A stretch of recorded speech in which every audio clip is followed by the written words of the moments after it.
All right, friends, it's T-Man. We're back with a Blaha video. We're going to react to the gym, lifting, recruiting, fitness, gear slaves new video. So in this video, Blaha says the pump doesn't cause real muscle growth. Yeah, I know it doesn't cause sarcoplasmic growth. Hey everybody, it's Jason Blaha here with Jason Blaha Strength and Fitness. And today I want to chat with you guys about how the pump doesn't cause any lasting muscle growth. It's just not. But listen to what he said, but he admitted it doesn't cause lasting growth. He says it doesn't, what is it? He says it doesn't cause real growth. Then he says it doesn't cause any lasting growth. You see how he contradicts himself? Either it does or it doesn't grow muscles. But what kind of muscles does it grow? Sarcoplasmic. Associated with it. But a quick reminder, if you guys will click like down below and drop me a comment, I would appreciate it so much. Thank you, and let's get over to the topic. Now, all right, with that being said, do I like to get a pump sometimes? Sure. And I think all of us have. Yeah, if you're eating carbohydrates and you're lifting, let's say you are a real lifter trying to build contractile proteins, there's nothing wrong with getting a pump if that's what you want. But just remember, that is artificial. That has nothing to do with building contractile proteins. That's all. Understand that. Let's be clear. When we have this conversation that the pump itself isn't really going to contribute to muscle growth, it's not even a sign of good muscle growth. He just said it did. It contributes to sarcoplasmic growth, artificial muscle growth, hypertrophy.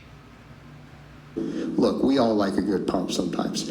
Let's be fair. Every last one of us who lifts, we sometimes enjoy getting a. Wow, he's crazy, man. We all enjoy getting a pump. Man, brother, that just, you know that you're putting glycogen in your muscle. That's what the pump is indicating. This guy's really out to lunch. He's high on this stuff, you know. Man, that isn't muscle growth, Blaha. You're wrong. You're wrong about a lot of things. Pump, right? Like, let's say I've done a bunch of heavy benching and what he's really getting is inflammation. His pumps are based on inflammation. He has it confused. He's addicted to inflammation, inflaming his muscles, lifting every day in the garage. I do not lift every day because I don't want to inflame my muscles. Why the hell would I want to inflame my muscles? Crazy. Lifting weights every day.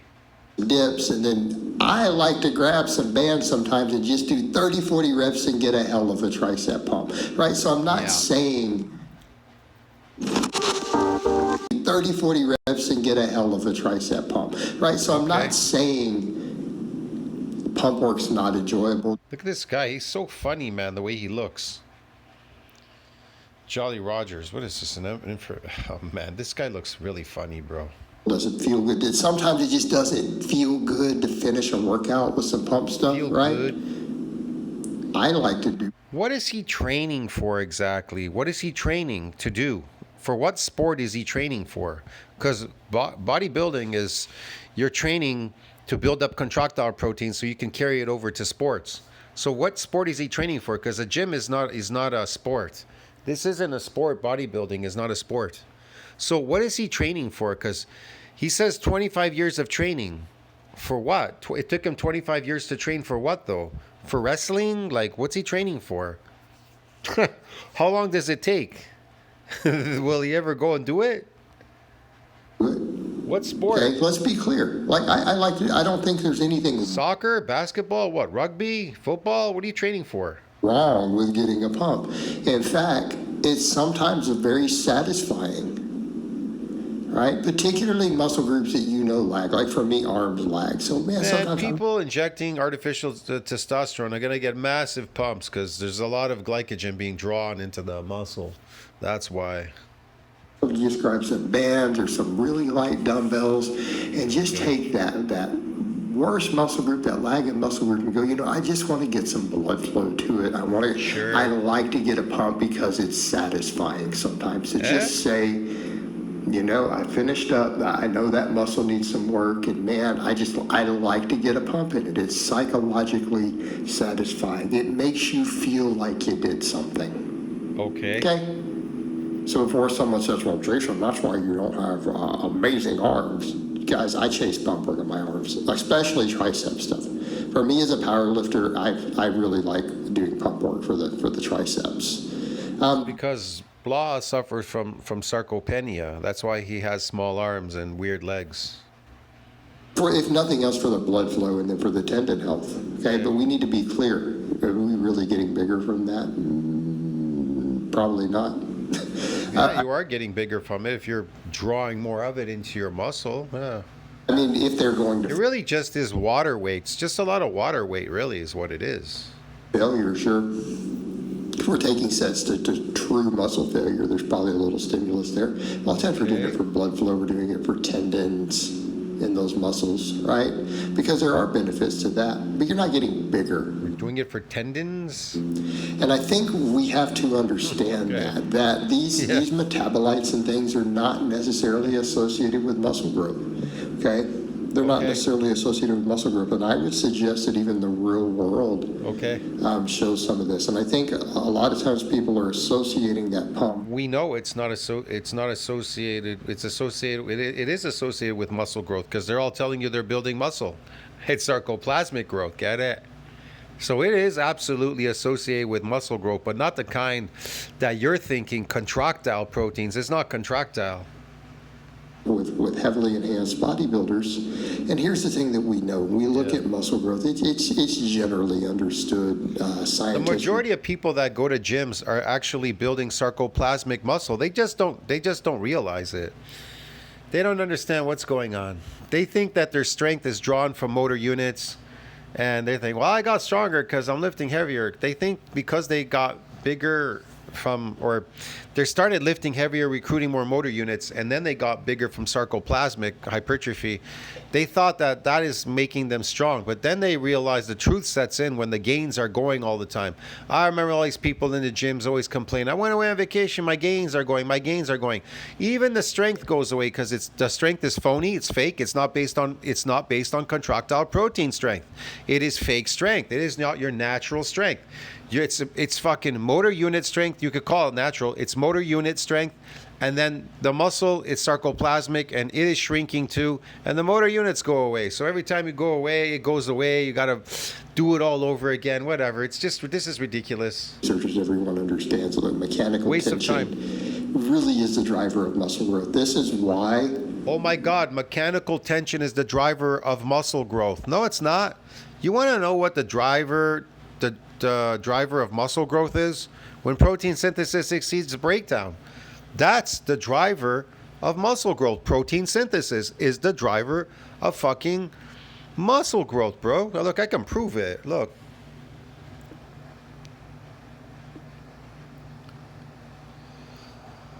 So this is an AI because I don't have time to look up everything, but you can look at here. There's an NCBI report right here at the bottom. See that? Tells you that right there. Protein synthesis, okay? That's where they usually take it from. They take it from NCBI. This is another one from NCBI. Nutrition, Muscle Protein Synthesis, a Descriptive Review, 2009. You'll see 2009. And there's more of them. You can look down here. There's another one right here. See that? PMC, and then whatever. There's more here too. On protein synthesis, amino acids, whatever. So, yes, this statement is accurate. The primary driver of muscle growth, hypertrophy, is when muscle protein synthesis exceeds muscle protein breakdown. That is the primary driver of muscle growth, resulting in positive net protein balance. That leads to an increase in muscle mass. Resistance training and sufficient dietary protein intake are key factors that stimulate MPS, which, when greater than the rate of breakdown, promotes what? It promotes muscle repair and growth. Get it, dude? Yeah. Yeah, man. See that? So Blaha is wrong. This is the primary driver. MPS is the primary driver of muscle growth. Mechanical tension is not the primary driver of muscle growth. You can say it until you're blue in the friggin' face, but it is not the primary driver.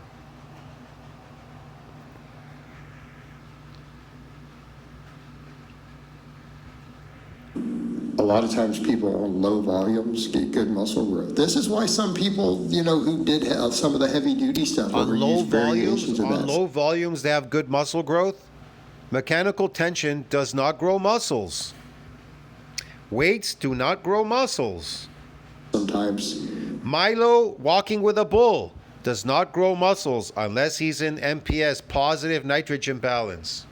people are like, man, they got pretty jacked. They're not doing a lot of volume or a lot of reps. Why? Because They got jacked not doing a lot of volume, a lot of reps. They're eating carbohydrates. First, he says that it's phony. It's not real gains. This what do you call it? The pump, right? And now he's telling you they're getting gains. Well, what gains are you getting from lifting a weight? See, here's the question. If you're gaining from lifting weights and you're not gaining from eating protein, what gains are you getting? Sarcoplasmic gains, because you're eating carbs. And these gains, they come quickly. Unlike myofibrillar growth, you will not see any myofibrillar growth until 3 months. 3 months from now. But sarcoplasmic, I could put on 20 pounds of sarcoplasmic hypertrophy in like 4 weeks, only working out once a week and eating carbs. You understand me? That isn't myofibrillar growth. If you're seeing rapid gains come quickly, that's why steroid people, they see these gains come fast. It's impossible, even on steroids, to see myofibrillar growth. It doesn't happen until the 3rd month, and then it still is compounding, but you don't see much until the 3rd month, bro, working out. So these people are full of shit. tension is the driver. They just got there quicker. Whatever. Sometimes people need a few more sets. They didn't get there to quicker. get to those hard sets. Some people mentally need that workload. Oh, whatever. Sometimes people want to do higher reps because it's more comfortable. It beats them up a little bit less on the joints. But the end result is the same. What are we getting out of it? Mechanical tension. So we have to understand this. This is why both approaches. Weights don't build muscles. They don't do anything. They destroy your body. That's what they do. And then you have to go through a regeneration phase after you've destroyed yourself. That's the whole point. Duh. What an idiot. Do tend to work pretty well. People say volume or intensity. Well, they both can work because they both can achieve the same ends. Les services de téléphonie, de télévision et d'Internet. They both can work because they both can achieve the same ends. Okay, so again, we can set some of that debate aside and go look, why have both of them historically worked? Because they both get mechanical tension at the end of the day. Okay, they both get mechanical tension. We can argue the advantages of either one, and I get it. Both people on both sides will argue that till they're There's blue. absolutely zero advantage of getting mechanical tension without MPS, outpacing breakdown. Face. And that's okay. I'd say that's a largely philosophical argument, isn't it? It's largely about preference and philosophy. People get pretty dang jacked lifting moderately heavy, 5 to 8 reps. Yeah, that's sarcoplasmic hypertrophy, yeah. For a few really, really, really hard sets, plenty of dudes have gotten super jacked doing that, including pro bodybuilders even in the past. And others like to come in and they like to do more volume, more sets, more reps, but then they start taking them to failure. Same thing is if they start getting fatiguing, we get mechanical tension applied. When they start reaching failure on those later sets, we're getting the same mechanical tension at the muscle fiber level. Sure, yeah, mechanical That's tension. your driver of muscle growth, okay? Uh-huh. But the pump itself isn't. And the people say, well, how come this bodybuilder? And I want you guys to That is not the driver of muscle growth. Man. think about it. Think about this real clearly with your observations over the years. So those of us who observed You it for many people will years, fail along with how this often do you bimbo. see certain types? You people will fail along with this nutcase. You understand me? You understand me, man? The number one focus as a bodybuilder is you got to make sure that that protein synthesis is outpacing protein breakdown. That's the number one thing. You need to figure out what you're going to eat how much you're going to eat, where you're going to eat, the timing, and a whole bunch of stuff. That is the most important thing for building contractile proteins. Then number 2, you need to figure out what is the catalyst for this building of these contractile proteins. And it isn't being adapted, lifting a heavy weight, pulling for motor units. It's muscle damage, okay, micro tears. Then you need to figure out what is the best exercise to cause micro tears. Now we know that eccentric exercise is associated with what? Micro tears, right? The eccentric part of the exercise. Now, there's eccentric, then there's full range of motion, then there's concentric. But they all have, what do they have in common? They all have eccentric. Now, concentric is going to be what? Very little eccentric. Full range of motion, there's going to be a little bit more eccentric. And then an eccentric exercise, it's mostly eccentric. So where do you want to spend the most of your time in? Which alley? If you know that that's what causes micro tears and that's what will, with the MPS, will cause muscles to grow. So where do you want to be? Doing concentric lifts forever, like the next 30 years, hoping to eke out a micro tear, and then what? Are you even eating? Are you even exceeding muscle breakdown? Fuck, man, get it? You people are crazy, man. I told you before. Bodybuilding, it's like these people. What do you want to take? A bicycle, a car, or an airplane to Colombia? Which one do you think will get you there the fastest? So you spend less time wasting your time trying to get there. By the time you guys fucking get there on your bicycle in your car, I'd already been in Colombia on fucking Avianca, partying, having a good time, and I'm already going back to my city while you're still on bon voyage there, trying to get to Colombia. Hello. The bodybuilders, they shrink when they come off their drugs. Bodybuilders shrink when they come off their drugs. You want to know why? Because it's all water. Their training was never focused, these fake bodybuilders, on drugs. Their training is, they're just taking drugs for the aesthetic look, this cosmetic look. They're not training for micro tears. You understand me? They're not moving for that. Versus the ones your body's very stubborn. The minimal amount of micro tear that you would probably get lifting concentrically, your body's just gonna go, you know what, I don't think we need this. And then the full range of motion too, sometimes you're just not doing enough. I can tell you the formula again. Extreme exercise, extreme or vigorous or extreme exercise, unaccustomed, untrained, and unfamiliar forms. And eccentric exercise is known to cause widespread muscle damage. So all 4 of those things combined with the eccentric part will damage these muscles. So what will damage them? Extreme, unaccustomed, unfamiliar forms, and untrained muscles. And you apply eccentric to it, and guess what? It's going to get damaged. Now, will it get damaged with a repeated bout after it's been damaged? No, because it needs to go through a remodeling phase, a repair and growth, and then remodeling. The remodeling part is it's going to make your muscles stronger. Get it, man? When a bone breaks, what does it do?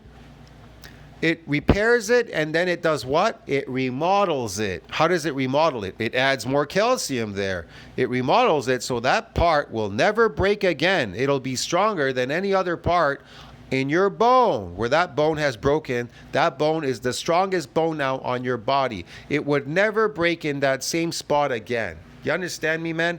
So when you damage, repair, and remodel these muscle fibers, they are not prone to being damaged again because they're too strong. They've been remodeled much stronger using a much stronger collagen in your body. Get it, dude? That's real growth. That's real strength, real growth. Size. You guys noticed that? What I want you to think about is with the pump, a lot of times we're not chasing muscle fiber. A lot of times when you're just doing pump work, lots and lots of pump work, what are we getting? We're training transient storage factors, right? Chasing muscle fiber, what? The pump, transient, yeah, it's transient, yeah. But it could be more than just transient because for every gram of glycogen, 3 grams of water being drawn between skin and muscle into the muscle pump training. Training for blood flow, you're training for glycogen storage, triglyceride storage, all these things, right? These Yeah. are things that are enhanced by drugs too. Triglyceride is fat. Glycogen is energy storage as well. You consider that fat too. You're just holding energy. Okay. You guys notice the guys who run the slightly drier stacks, not as boofy, maybe not a lot of nandrolone or tren, or they're not throwing insulin and stuff in there. You see where I'm about to go? Who train a little heavier, a little less, they tend to keep all their gains. Even when they go on a replacement dose or cycle off in the past. And so this really is about drug training, honestly, the pump work. It really is, it's drug training. But The pump work is drug training? No, not necessarily. People eat a lot of complex carbohydrates and they go to the gym and they train. The difference between simple carbs and complex, it doesn't spike insulin, so it's much better carb. It's superior. permanent gains, they keep it. It's like the Okinawans. They want to know, why are the Okinawans? What made them live so much longer? You want to know what made them live longer than the regular Japanese in mainland Japan? I'll tell you what made them live longer. Well, then people will say, well, there was fish. They didn't eat fish. They ate pork. Yeah. They ate pork for sure and probably ate some raw fish. But what made them live longer is their farming was based on these purple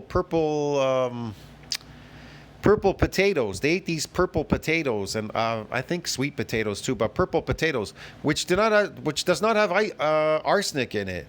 And here's another thing: purple potatoes do not spike insulin, bro. Get it? They don't spike insulin, man. And neither does these sweet potatoes. They don't spike insulin. But guess what? Rice will spike insulin because it's high on the glycemic index, very high on the glycemic index, so it'll spike insulin. And it has arsenic in it. It's the arsenic that is actually cutting their lives short. So the Okinawans, they ate roots. They ate roots. They didn't eat rice. That's the difference. So now you know. See, the secret's out. Okay? There you go. A lot of times we're like, dude, he didn't get any smaller when he cycled off. How come this other guy lost 30 pounds when he cycled off? I don't get it. Well, think about the fact that a lot of these substances train storage factors, right? They cause higher storage factor, higher water in the muscle, higher glycogen storage, particularly stuff like the 19 Norse, tren, DECA, definitely insulin, okay? All those things. From Chill. Definitely insulin. He's obsessed with DECA, insulin. He's obsessed with drugs. Okay, all those things. So these bodybuilders are coming in and doing tons of pump work. What are they doing? They're training the muscles to have a synergy to simply hold more glucose, more water. Yeah, exactly. Right? It isn't based on myofibrillar. It's not. Myofibrillar growth is based on exercise-induced muscle damage. Training. That's that kind of training. Yeah. He's not training for that. Doing a training style that's facilitating that further. Man, they're really getting that pump. That muscle pumps up. They have a pump for a week sometimes, right, with all the stuff they're on. Sure. They're creating They got to pump all the time because they're on drugs. synergistic effect oftentimes with all the stuff. Okay? But what happens when they come off all the stuff? They start shrinking. That's why they tell you, science tells you steroids do not build muscles. Now, they may aid in getting these, what is it? If you were to damage muscles, they could augment or increase some of these nuclei, the hormone itself. What is a hormone going to do? It can aid in something, to prop something up or, whatever, make things move along or aid in doing whatever there. I don't know. Maybe some more nuclei, something or something. But again, the training has to be geared towards that. If it's not geared towards, then you're going to get fuck all. That's why you see these people shrink like nothing. And even when they say, oh, well, they might have these nuclei, they'll hang out. Well, let's see them build these muscles back again without steroids. If they have these so-called nuclei, they just magically synthesize protein. People are mad out there. You have to be crazy. Whether you have nuclei or not hanging around, in your muscle. Guess what? They can't. They synthesize protein, but without any protein, they got nothing to synthesize. Get it? You understand me? If you don't consume, there's nothing to synthesize. These bodybuilders are lazy. They don't want to eat. They eat more slave food because it's easier to consume slave food because they're eating for taste. They're not eating for health. Your body will only allow you to consume so much protein. That's their issue. They think they have to consume. I gotta consume 38 raw eggs, 100 raw eggs in one seating, and then this and that. Nah. No, man, it's not working for them, man. They're crazy in their heads. You know what I mean? They're never really consuming that much protein. They're lying. They're lying. They're eating slave food. Watch what they eat. It's a lot of carbs, donuts, and shit and everything. Go see these guys, the Trent twins and all them. It's all garbage food these people eat, man. It's all fake muscles. Drinking. Yeah. They shrink when they go off, like Blaha's saying right now, yeah. Even that pump work, they're not able to maintain it for long. Like, I'm not even enjoying the pump. I can't get the same pump anymore. Yep. Okay? What I'm suggesting is a lot of times the pump work is creating a very temporary response that is enhanced by the drugs, both of those. The pump is temporary, but the effect can be long lasting on the drug because now it's going into the muscle. Dependent response and the type of stuff they're using. And what I'm going to suggest is that for the Because they're eating carbohydrates, so all that, those carbs circulating in there, that sugar, bam, it's converting to glycogen and then being loaded into the muscle. lifter or the very conservative enhanced lifter, you're not going to get anything permanent out of it. And you're not for the really enhanced guy because they're not going to stay on that much. But that's the thing. Notice that the guys who really train that way and who use plenty of drugs, they shrink like a balloon later. Yep. Because they're not. Because I know. Why did they shrink? I thought they had nuclei. You thought they built muscles. They got some nuclei. Nah, man. But you can get some nuclei, but that doesn't mean you got contractile proteins there, hey? A lot of it. Really building solid muscle tissue with it. And don't get me wrong, they're going to be bigger temporary. If that's what you're trying to achieve, by all means. But it's not going to cause permanent muscle growth itself. It is the hard sets taken very close to failure. Even if it's with a lighter weight, you've got to take them to failure with the light weight. Okay? Or you can do heavy weight and push them really hard with a high intensity. Okay, but it is mechanical tension at the end of the day that's going to cause the muscle growth, not. No, it's not. Mechanical tension will never grow your muscles. Dream on, all of you. All of you are dreaming. Keep doing that mechanical tension in hopes maybe one day you'll be able to eke out a pound. Good luck with that one. Chasing a pump. And if you're not going to have a synergistic effect. I told people how to build muscle, and it's easy to build muscle, and it happens rapidly, it happens fast in a short period of time. You need to be in an anabolic growth state. Protein synthesis needs to exceed that breakdown to see that mass on that myofibrillar. It's a short run, and it happens very quickly, and you need to be consistent in that being an anabolism. It needs to be consistent during that period of time when you're building. It's not like you're going to do it now, go somewhere, go away, come back, and then restart it again or do it all over again. Then you're going to wait that waiting period again, the whole 3 months all over again. Yeah, man, that's just wasting your time again, see? And every time you're in negative nitrogen balance, you're in positive. Maybe you are in negative once or twice, but mostly in negative. You're just really dreaming on. In negative nitrogen balance will never allow you to build any muscle. That's why Blaha is never building any muscle. He's just all talk. Yeah, this mechanical tension. You see, mechanical tension. Look, it's building muscle. Meanwhile, he's telling you some guy wrote him and said something about his arms being small and getting the pump. And then he says, "Oh, I have a arm disposition. I have an arm problem or whatever, bro." Because this mechanical bullshit doesn't work, okay? Mechanical tension means that there's tension from the weight you moving your extremities using a weight, okay? That's all it means. It means nothing. With a bunch of drugs, that pump work is not going to really do what you think it's going to do. Man, I know people gotten pumped with a fork and knife eating a steak. They're getting pumped, okay? Moving their arms up and down. And so what? Then for the others, when you come off the stuff, it's still not going to stay. Yeah, okay. Is your current All right, friends, I'll see you Hey, everybody, it's Jason Blah.